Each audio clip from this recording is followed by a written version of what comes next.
संसद भवन उखाड़ दिया जाएगा, संसद भवन उखाड़ दिया जाएगा और इस्तीफा नहीं मिला तो धर्मेंद्र प्रधान का इस्तीफा नहीं चाहिए, हमने चाहिए मोदी का इस्तीफा। और 20 तारीख ना संसद के भीतर वे नहीं बैठे पाओगे, युवा बैठेंगे देश के, 20 तारीख ना तोड़ पाड़ देंगे। ಸುಮ್ಮನೆ ಒಂದು ಸರಳವಾದ ಪ್ರಶ್ನೆ ಕೇಳ್ತೀನಿ, ನಿಜವಾಗಿಯೂ ಇವರು ವಿದ್ಯಾರ್ಥಿಗಳ ಭವಿಷ್ಯದ ಬಗ್ಗೆ ಕಾಳಜಿ ಇದೆಯಾ, ಅಥವಾ ವಿದ್ಯಾರ್ಥಿಗಳನ್ನ ಕೇವಲ ಒಂದು ದಾಳವನ್ನಾಗಿ ಬಳಸಿಕೊಂಡು ತಮ್ಮ ಸ್ವಂತ ರಾಜಕೀಯ ಅಜೆಂಡಾವನ್ನ ಜಾರಿಗೆ ತರಲು ನೋಡ್ತಾ ಇದ್ದಾರೆ?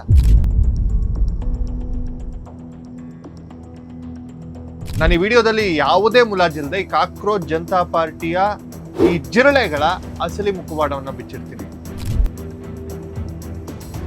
मैंने देखा है कि ये लोग बस सीता के पति का नाम ले लेके नीता के पति का काम कर रहे हैं. ಇವ್ರು ನಿಜವಾಗಿಯೂ ನೀಟ್ ಪರೀಕ್ಷೆ ಅಕ್ರಮಗಳ ವಿರುದ್ಧ ವಿದ್ಯಾರ್ಥಿಗಳ ಹಕ್ಕಿಗಾಗಿ ಹೋರಾಡ್ತಾ ಇದ್ದಿದ್ರೆ ಇವರ ಸ್ಟೇಜ್ ಮೇಲೆ ಹಿಂದೂ ಧರ್ಮದ ವಿರುದ್ಧ, ಹಿಂದೂ ದೇವತೆಗಳ ವಿರುದ್ಧ ವಿಷಕಾರುವ ಅವಶ್ಯಕತೆ ಏನಿತ್ತು? ಫ್ಲೈ ಕಾರ್ಡ್ ಅಲ್ಲಿ ಬ್ರಾಹ್ಮಣತ್ವದ ವಿರುದ್ಧ, ಹಿಂದೂ ಧರ್ಮದ ವಿರುದ್ಧ ನಾವು ಹೋರಾಟವನ್ನು ಮಾಡ್ತೀವಿ ಅಂತಂದ್ರೆ ನಿಮ್ ಯೋಗ್ಯತೆಗೆ ನೀವು ಮಾಡ್ತಾ ಇರೋ ಹೋರಾಟ ಎಂತದ್ರು?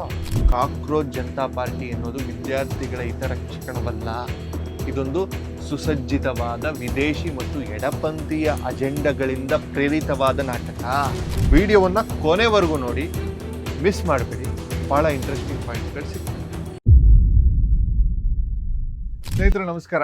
ಕಳೆದ ಕೆಲವು ದಿನಗಳಿಂದ ಸೋಷಿಯಲ್ ಮೀಡಿಯಾದಲ್ಲಿ ಈ ದೆಹಲಿಯ ಜಂತರ್ ಮಂತರ್ನಲ್ಲಿ ಒಂದು ದೊಡ್ಡ ಹೈಪ್ ಕ್ರಿಯೇಟ್ ಮಾಡಿರೋ ಒಂದು ಹೆಸರು ಅಥವಾ ಒಂದು ಚರ್ಚೆ ಅಂತಂದ್ರೆ ಅದು cockroach Janata party alias CJP.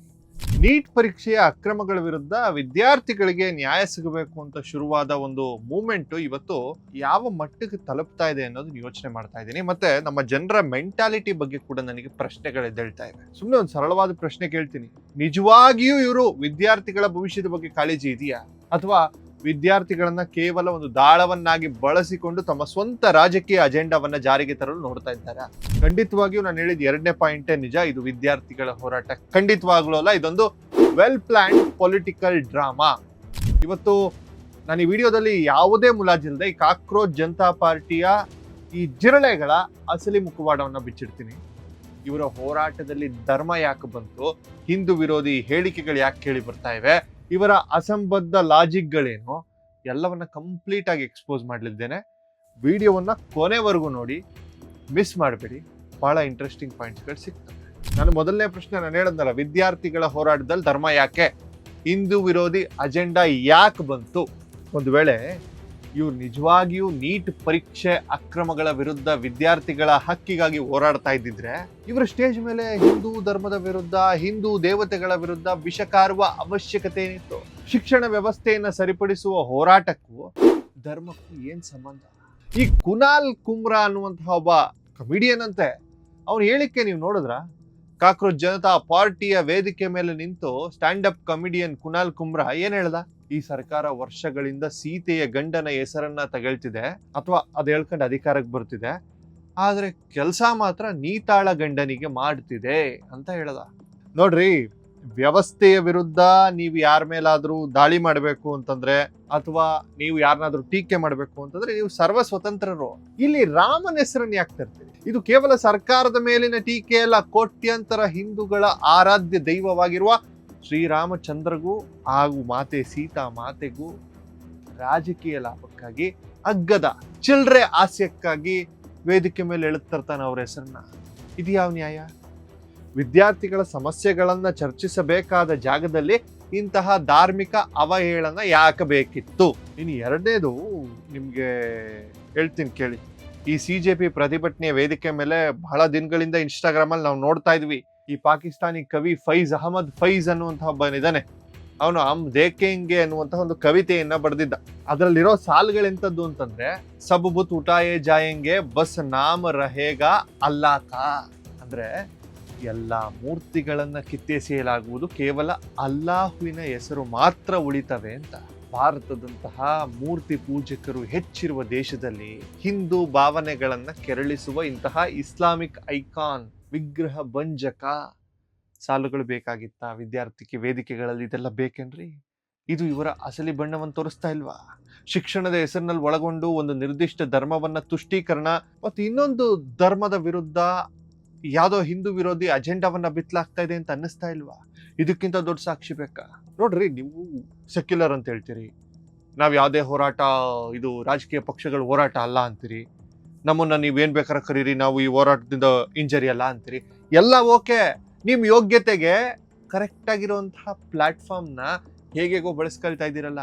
ಇನ್ನು ಮೂರನೇದು, ವೇದಿಕೆ ಮೇಲೆನೆ ದೇವಳುಗಳ ಅಣಕಗಳು ಮಾಡ್ತಾರೆ. ಈ ಬುರ್ಕಾ ತೆಹರಾನ್ ಅನ್ನುವ ಮಹಿಳೆ ಈ ಪಾರ್ಟಿಯ ಸಂಸ್ಥಾಪಕ ಅಭಿಜಿತ್ ಮೇಲೆ ಈ ಹಿಂಕೆ ಎರಚಿದ್ಲು.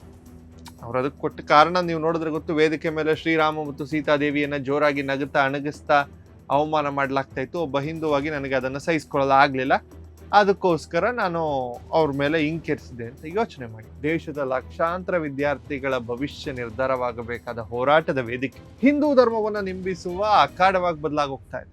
ನೋಡಿ, ನಾನು ಇನ್ನೊಂದು ಹೇಳ್ತೀನಿ ನಿಮ್ಗೆ, ನಮ್ಮ ಮೊನ್ನೆ ಅದು ನಿಜನೋ ಸುಳ್ಳೋ ವಿಶ್ವಾಸಾರ್ಹನೋ ಅದೆಲ್ಲ ನೀವು ಆಮೇಲೆ ವೆರಿಫೈ ಮಾಡ್ಕೊಳ್ಳಿ. ಪ್ಲೈ ಕಾರ್ಡಲ್ಲಿ ಬ್ರಾಹ್ಮಣತ್ವದ ವಿರುದ್ಧ, ಹಿಂದೂ ಧರ್ಮದ ವಿರುದ್ಧ ನಾವು ಹೋರಾಟವನ್ನು ಮಾಡ್ತೀವಿ ಅಂತಂದ್ರೆ ನಿಮ್ಮ ಯೋಗ್ಯತೆಗೆ ನೀವು ಮಾಡ್ತಾ ಇರೋ ಹೋರಾಟ ಎಂತದ್ರು? ನಿಮ್ಮ ಹೋರಾಟದ ಗುರಿ ಏನು?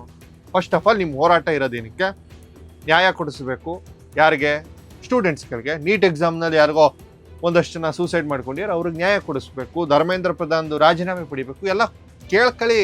ಇಲ್ಲಿ ಹಿಂದೂ ಧರ್ಮನ ಯಾಕೆ ತಳ್ತಾ ಇದ್ದೀರಿ? ಬ್ರಾಹ್ಮಣತ್ವದ ವಿರುದ್ಧ ಯಾಕೆ ನೀವು ವಿಷವನ್ನ ಕಾರ್ತಾ ಇದ್ದೀರಿ ನಿಮ್ಮ ಯೋಗ್ಯತೆಗೆ? ಇಲ್ಲಿ ಕರ್ನಾಟಕದಲ್ಲಿ ಯಾರೋ ಒಂದಷ್ಟು ಇಡಿಯಟ್ಸ್ಗಳು ನೀವೆಲ್ಲ ಹೋಗಿ ಕಾಕ್ರೋಚ್ ಜನತಾ ಪಾರ್ಟಿಗೆ ಸಪೋರ್ಟ್ ಮಾಡ್ತಾ ಇರೋಂಥವ್ರಿಗೆ ಹೇಳ್ತೀನಿ ಕೇಳಿ, ಏನು ಬೇಕಾದ್ರೂ ಮಾಡ್ಕೊಳ್ಳಿ.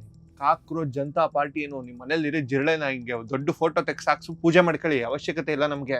ಅವರು ಅಲ್ಲಿ ಹಿಂದೂ ಧರ್ಮವನ್ನ ವಿರೋಧ ಮಾಡ್ತಾ ಇರ್ಬೇಕಾದ್ರೆ, ಹಿಂದೂ ಧರ್ಮವನ್ನ ಟೀಕೆ ಮಾಡ್ತಾ ಇರ್ಬೇಕಾದ್ರೆ, ಹಿಂದೂ ಧರ್ಮದ ದೇವಸ್ಥಾನಗಳನ್ನ ದೇವರುಗಳನ್ನ ಚರ್ಚೆ ಮಾಡ್ತಾ ಇದ್ದಾರೆ, ಬಾಯಿಗೆ ಬಂದಂಗೆ ಮಾತಾಡ್ತಾ ಇದ್ದಾರೆ ಅದ್ರ ಬಗ್ಗೆ ಅಂತಂದಾಗ ನಿಮ್ ಬಾಯಿಗೇನು ಮಣ್ಣಿರ್ಕೊಂಡಿದ್ರೆ ನೀವು?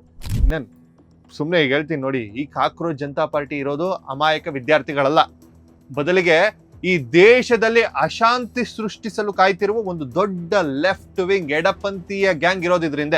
ಇವರು ವೇದಿಕೆಯನ್ನು ಅಲಂಕರಿಸುತ್ತಿರುವ ಮುಖಗಳನ್ನು ಒಂದ್ಸಲ ನೋಡಿ. ಆ ಪ್ರಕಾಶ್ ರಾಜ್, ಆ ನಟನಿಗೆ ಭಾರತದ ಪ್ರಜಾಪ್ರಭುತ್ವದ ಮೇಲೆ ನಂಬಿಕೆ ಇಲ್ಲ.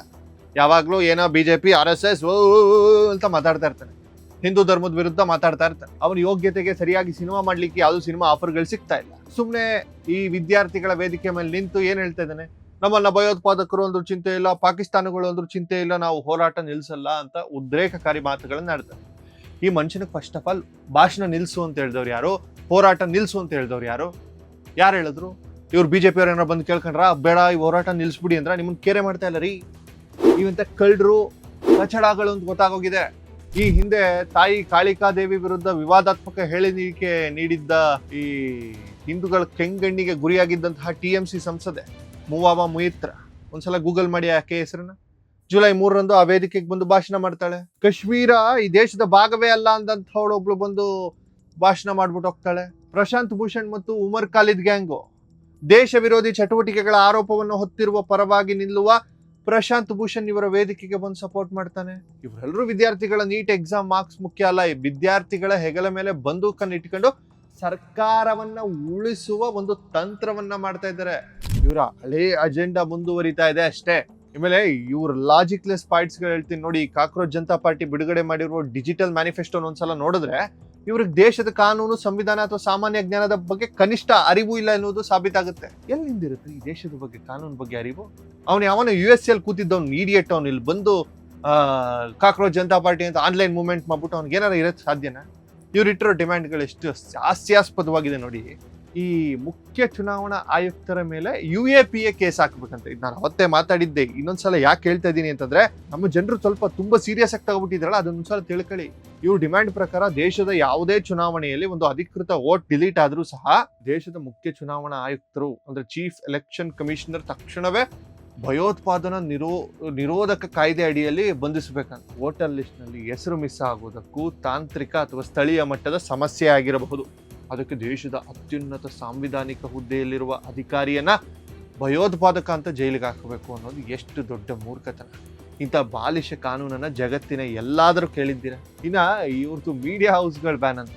ದೇಶದಲ್ಲಿ ಪ್ರಜಾಪ್ರಭುತ್ವ ಮತ್ತು ಅಭಿವ್ಯಕ್ತಿ ಸ್ವಾತಂತ್ರ್ಯ ಇರಬೇಕು ಅಂತ ಭಾಷಣ ಬಿಡುವುದು ಇವರ ಮ್ಯಾನಿಫೆಸ್ಟೋದಲ್ಲಿ. ಇನ್ನೊಂದು ಪಾಯಿಂಟು ಇದೆ ಅದರಲ್ಲಿ, ಅದೇನಂದ್ರೆ ದೇಶದ ಪ್ರಮುಖ ಉದ್ಯಮಿಗಳಾದ ಅಂಬಾನಿ ಮತ್ತು ಅದಾನಿ ಒಡೆತನದ ಎಲ್ಲಾ ಮೀಡಿಯಾ ಹೌಸ್ಗಳ ಲೈಸೆನ್ಸ್ ಅನ್ನ ತಕ್ಷಣವೇ ರದ್ದುಗೊಳಿಸ್ಬೇಕಂತ.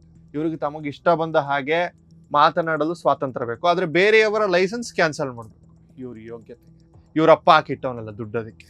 ಇದು ಇವರ ದ್ವಿಮುಖ ನೀತಿಯ ಅಸಲಿ ಲಾಜಿಕ್. ಇನ್ನ ಇನ್ಸ್ಟಾಗ್ರಾಮ್ ರೀಲ್ಸ್ ಮತ್ತು ಮೀಮ್ಸ್ ರಾಜಕೀಯ, ಈ ಇಡೀ ಮೂವ್ಮೆಂಟ್ನ ಮೂಲ ಅಸ್ತ್ರವೇ ಮೀಮ್ಸ್ ಮತ್ತು ಶಾರ್ಟ್ ವಿಡಿಯೋಸ್. ದೇಶದ ವ್ಯವಸ್ಥೆಯನ್ನ ಬದಲಾಯಿಸಲು ಯಾವುದೇ ಗಂಭೀರವಾದ ಪಾಲಿಸಿ ಅಥವಾ ಸೊಲ್ಯೂಷನ್ ಇವ್ರ ಹತ್ರ ಇಲ್ಲ.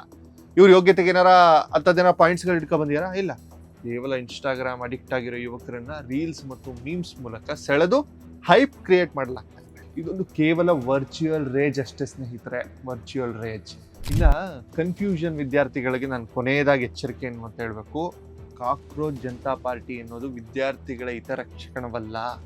ಇದೊಂದು ಸುಸಜ್ಜಿತವಾದ ವಿದೇಶಿ ಮತ್ತು ಎಡಪಂಥೀಯ ಅಜೆಂಡಾಗಳಿಂದ ಪ್ರೇರಿತವಾದ ನಾಟಕ. ನೀಟ್ ಪರೀಕ್ಷೆಯ ಹೆಸರಿನಲ್ಲಿ ಇವರು ಮಾಡ್ತಿರುವುದು ಕೇವಲ ಸೀಪ್ ಪಬ್ಲಿಸಿಟಿ ಅಷ್ಟೇ. ನಿಜವಾದ ವಿದ್ಯಾರ್ಥಿಗಳಿಗೆ ನ್ಯಾಯ ಸಿಗಬೇಕು, ಅದರಲ್ಲಿ ಯಾವುದೇ ಸಂಶಯ ನಿಜವಾಗಲೂ ಇಲ್ಲ. ಅದರ ನ್ಯಾಯ ಕೇಳುವ ನೆಪದಲ್ಲಿ ಹಿಂದೂ ಧರ್ಮವನ್ನು ನಿಲ್ಲಿಸೋದು, ದೇವತೆಗಳನ್ನು ಅಣಕಿಸುವುದು ಮತ್ತು ದೇಶದಲ್ಲಿ ಅಶಾಂತಿ ಮೂಡಿಸಲು ಯತ್ನಿಸುವ ಇಂತಹ ಶಕ್ತಿಗಳ ವಿರುದ್ಧ ನಾವೆಲ್ಲರೂ ಧ್ವನಿ ಎತ್ತಬೇಕಾಗಿದೆ. ವಿದ್ಯಾರ್ಥಿಗಳೇ, ಇಂತಹ ಫೇಕ್ ಮೂಮೆಂಟ್ಗಳ ಹಿಂದೆ ಹೋಗಿ ನಿಮ್ಮ ಭವಿಷ್ಯವನ್ನ ಹಾಳು ಮಾಡಿಕೊಳ್ಳಿ. ಈ ನಾಟಕ ಮಂಡಳಿಯ ಅಸಲಿ ಸತ್ಯ ಈಗ ನಿಮಗೆ ಅರ್ಥವಾಗಿದೆ ಅಂದ್ಕೊಳ್ತೀನಿ. ನಿಮ್ಗೆ ಈ ವಿಡಿಯೋ ಇಷ್ಟ ಆಗಿದ್ರೆ ಮತ್ತು ಈ ಎಕ್ಸ್ಪೋಸ್ ನಿಜ ಅನ್ಸಿದ್ರೆ ತಕ್ಷಣ ಈ ವಿಡಿಯೋನ ಲೈಕ್ ಮಾಡಿ ಮತ್ತು ನಿಮ್ಮ ಎಲ್ಲ ಫ್ರೆಂಡ್ಸ್ ಮತ್ತು ವಾಟ್ಸ್ಆ್ಯಪ್ ಗ್ರೂಪ್ಗಳಿಗೆ ಶೇರ್ ಮಾಡಿ. ಜೈ ಹಿಂದ್, ಜೈ ಕರ್ನಾಟಕ. ನನ್ನ ದೇಶವೇ ಮೊದಲು, ನನ್ನ ವಿದ್ಯಾರ್ಥಿಗಳೇ ಮೊದಲು. ಈ ಜಿರಳೆ ಪರಳೆಗಳೇನಾದರೂ ಕಂಡ್ರೆ, ಈಗ ಸಣ್ಣ ಜಿರಳೆ ಕಂಡ್ರೆ ಕಾಲಲ್ಲಿ ತುಳಿರಿ, ದೊಡ್ಡ ಜಿರಳೆ ಕಂಡ್ರೆ ಕೈಯಲ್ಲಿ ಬಾರಿಸಿ. ನಮಸ್ಕಾರ.